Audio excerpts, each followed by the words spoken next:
YouTube, BULLHORNBETTY here. It's a beautiful Saturday morning here in the state of Florida. This is part 2 of our Orrin and Orson West case. This is two children that disappeared from California City, California, reportedly, allegedly. There are rumors that they never even made it to that house.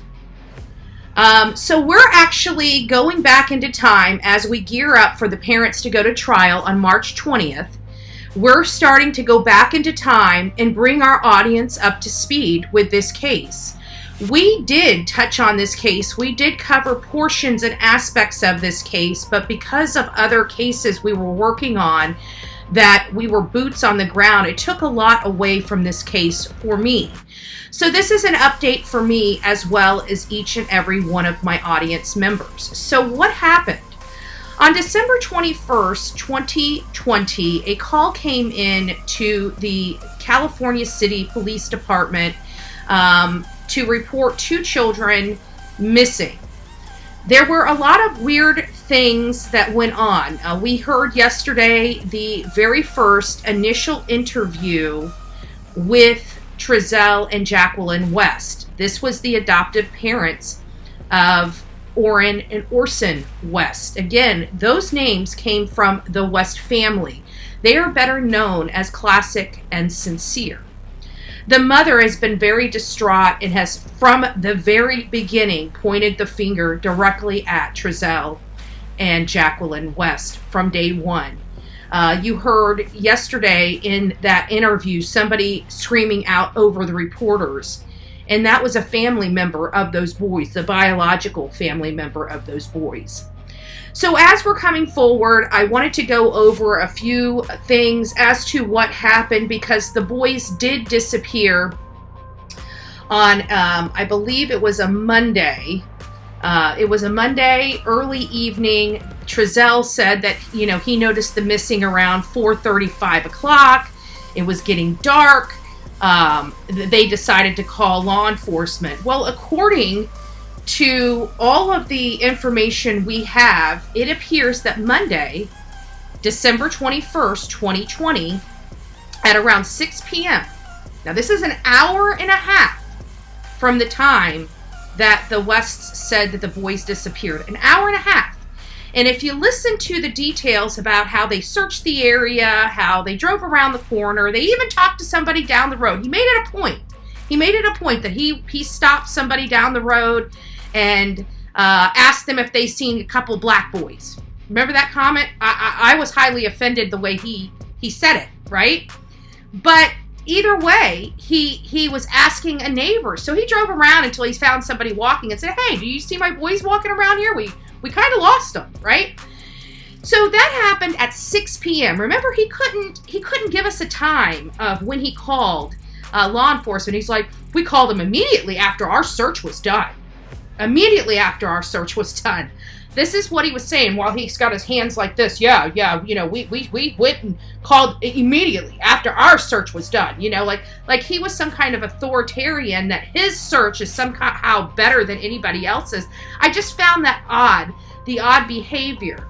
So now we're kind of going into the December 22nd time frame. And according to the December 22nd time frame and the timeline, around 9 a.m., law enforcement went back to the parents. There was a lot of still volunteer activity going on looking for these boys. But by Tuesday afternoon, the parents went back into the police station for further questioning. So immediately you can tell that law enforcement is like, something's not right here. Something's not right here. So Tuesday night, armed with the search warrants, investigators, this is how soon that they started thinking that these parents aren't being truthful, because they came with a search warrant even though the parents were being cooperative and letting them have access to everything. But they knew that they had to get that search warrant, because at the end of the day, those parents can deny them access. They may give them permission to go in there and do a search 1 minute and revoke it the next. So that is the reason why law enforcement go ahead and be proactive and get that search warrant up front ordered. So the people cannot say, well, we want you out of here. We want you out of here. That prevents the people that agreed to let them search from kicking them off the property. So that happened late Tuesday night. Now we're going to roll into Wednesday morning. And this is where the video that we prepared yesterday came into play. This was their initial first media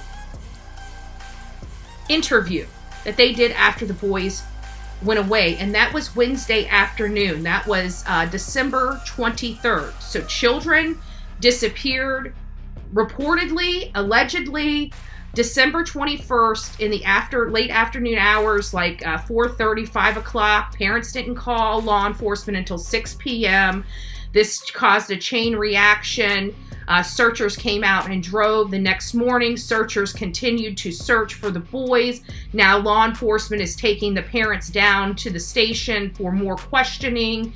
They roll around. I think at that point they realize this is getting serious. They go out to the public on Wednesday afternoon to give their statement. And again, we saw their statement. Their statement is not the most forthcoming. You could tell that there's a lot of deception in that statement. So we do have that.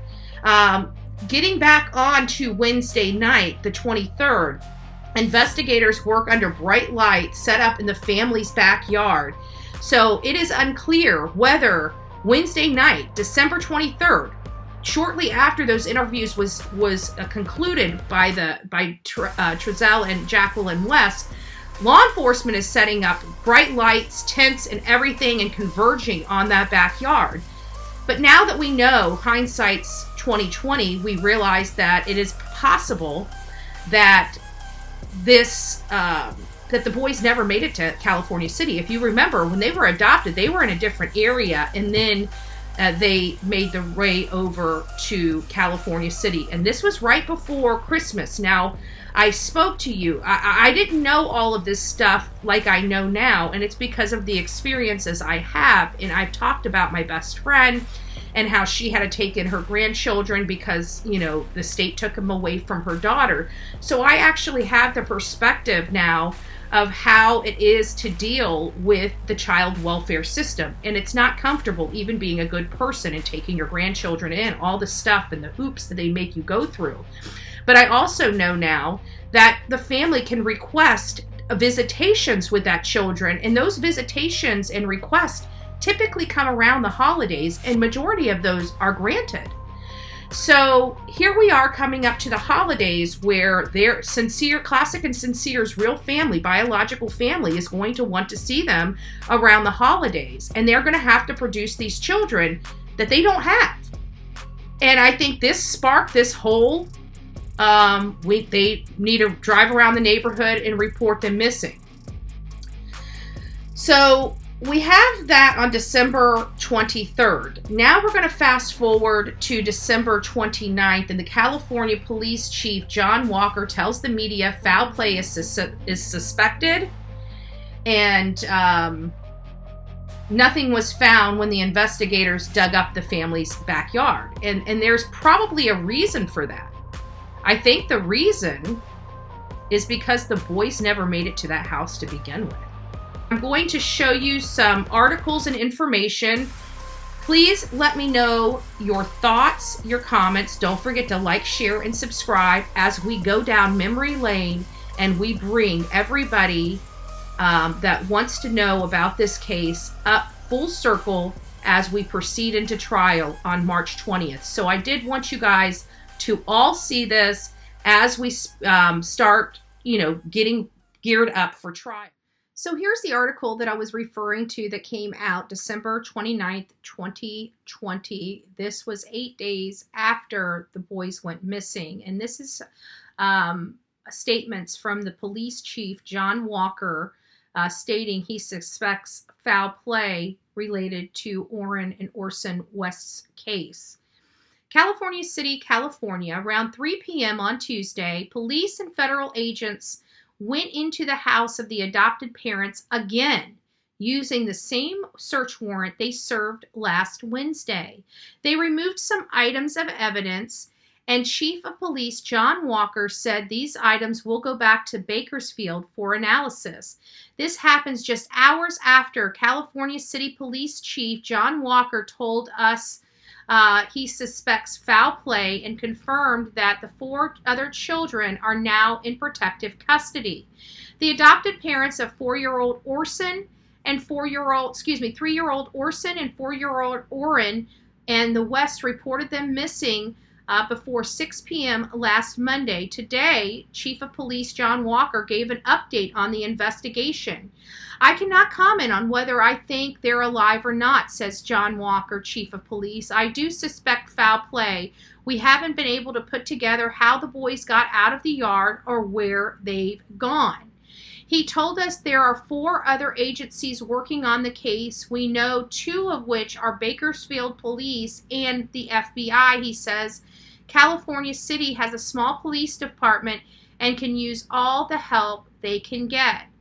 We've contacted just about everyone in this neighborhood, Walker said. None of the neighbors have kids. We're just trying to dig up any clues to find out where the boys have gone, Walker said. And they also confirmed that they are not in the back, and also to confirm that they're not in the backyard. Chief Walker confirmed that the 4 other children of the adoptive parent are in protective custody. If there's any kind of juvenile situation where there's been any kind of neglect or any kind of harm to any child, we automatically take all the children out of the house, Walker said. And just on a side note, this is important because we heard in the Summer Wells case, Don Wells saying, oh, well, we feared for our kids, so we just gave them to the state to look after until the situation dies down. No, that's not how it works. You just can't call them up and say, hey, I'm in fear for my child, here's my kids. There's a juvenile situation where any kind of neglect or harm to any of the children are automatically removed from the house. He says he doesn't know where the adoptive parents are, but they aren't in their house. Police still have their white van and are in contact with them.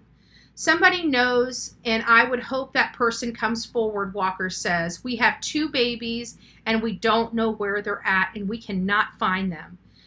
Chief Walker says the biological family has been cooperative in the investigation, and he would not clarify where police have searched so far, and says the department doesn't have the resources to send search teams into the desert.